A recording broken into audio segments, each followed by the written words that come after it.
একই ভরা কোটাল, তার উপর দোসর নিম্নচাপ। কোথাও ফুঁসছে নদী, কোথাও ঢুকছে জল। সকাল থেকেই মুখ ভার আকাশের। নিম্নচাপের জেরে ভারী বৃষ্টির পূর্বাভাস আলিপুর আবহাওয়া দফতরের। দক্ষিণবঙ্গের 5টি জেলায় ভারী বৃষ্টির পূর্বাভাস দিয়েছে হাওয়া অফিস। সবথেকে বেশি বৃষ্টি হতে পারে উপকূলবর্তী এলাকাগুলিতে। সতর্ক রয়েছে প্রশাসন। জেলায় জেলায় ফুটে উঠেছে সেই চিত্র।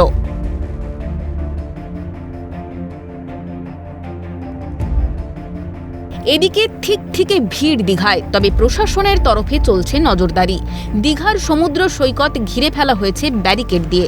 সমুদ্র সৈকতে নামতে নিষেধ করা হয়েছে। চলছে মাইকিং। মৎস্যজীবীদের সমুদ্রে যেতে নিষেধ করা হচ্ছে। আমরা তবুও সকালের দিকে নেমেছিলাম, এখন একদম ব্যারিকেড করে দিয়েছে। দেখছি না আরো সাংঘাতিক অবস্থা, কেউ স্নান তো করতেই পারলো না। ব্যবসায়ী ভাটা পড়ছে। কেমন ভাটা পড়ে? এই যে 2-3 দিন ভাটা পড়ে, এই ঝড় অবধি ভাটা পড়ে। ভয়ে লোক থাকে না, পালিয়ে যায়। ক্যানভাস করা হয় তো, ক্যানভাসে লোক চলে যায়।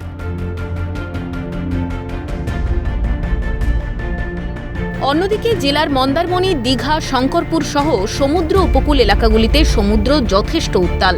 সকাল থেকেই হালকা মেঘাচ্ছন্ন আকাশ। প্রাকৃতিক দুর্যোগ মোকাবিলায় তৎপর পূর্ব মেদিনীপুর জেলা প্রশাসন। খুলে দেওয়া হয়েছে রেস্কিউ সেন্টার। প্রতিটি ব্লকে খোলা হয়েছে কন্ট্রোল রুম। মজুত রয়েছে পর্যাপ্ত শুকনো খাবার, পানীয় জল, ঔষধ, সবটাই বন্দোবস্ত রয়েছে। রেস্কিউ সেন্টারগুলো, আইলা সেন্টারগুলো সমুদ্র উপকূলবর্তী ধারে যেগুলো আছে সেগুলোকে ব্যবস্থা করা হচ্ছে। আমাদের সব রকম বিডিও অফিসের কন্ট্রোল রুম খোলা হয়েছে। প্রতিটা গ্রাম পঞ্চায়েতে কন্ট্রোল রুম আছে। আমাদের দীঘা শঙ্করপুর উন্নয়ন পর্ষদে অফিস আছে। সুন্দরবনেও মুখ ভার আকাশের। ফুঁসছে মাতলা। প্রাকৃতিক দুর্যোগ বিপদ এড়াতে প্রশাসনের তরফে চলছে মাইকিং। আগামী 2 দিন মৎস্যজীবীদের সমুদ্রে যেতেও নিষেধাজ্ঞা জারি করা হয়েছে। কুলতলি থানার পক্ষ থেকে মাতলা নদীতে লঞ্চে করে সতর্কতামূলক প্রচার চালানো হচ্ছে। কুলতলি ব্লকের সিভিল ডিফেন্সের পক্ষ থেকেও চলছে মাইকিং।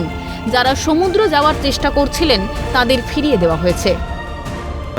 আমাদের প্রিকশনারি মেজার নেওয়ার আমরা সেগুলোর জন্য নিয়েছি এবং আমরা প্রস্তুত আছি। মাইকিং আমরা করছি, আগামীকালও আমরা মাইকিং করব। আশা করি আমরা জনগণকে সচেতন করে যাতে কোনো রকম অনভিপ্রেত ঘটনা না হয় সে বিষয়ে আমরা সচেতন থাকছি। জানতেন না প্রাকৃতিক দুর্যোগ হবে? না না না না, এখন আপনারা ফিরে যাচ্ছেন?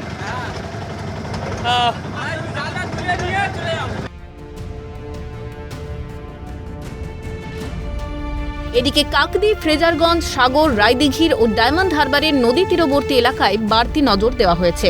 পরিস্থিতি খারাপ হলে বাঁধ লাগোয়া এলাকার মানুষকে নিরাপদ আশ্রয়ে সরিয়ে নিয়ে যাওয়া হবে। পাথর প্রতিমা জি প্লট দুর্বাচটিতে সমুদ্র ও নদীর জল বাঁধ টপকে লোকালয়ে ঢুকছে। দুর্যোগ মোকাবিলায় সব বিভাগের কর্মীদের ছুটি বাতিল করা হয়েছে। কন্ট্রোল রুম খোলার পাশাপাশি বিডিও অফিসে শুকনো খাবার, পানীয় জল মজুত রাখা হয়েছে। সব মিলিয়ে প্রাকৃতিক দুর্যোগে মোকাবিলা করতে জেলায় জেলায় যথেষ্ট তৎপর প্রশাসন। প্রতিনিয়ত চলছে মাইকিং। বিনোদ মণ্ডল, তমাল সরকার ও সৈকত ঘোষের রিপোর্ট, ক্যালকাটা নিউজ।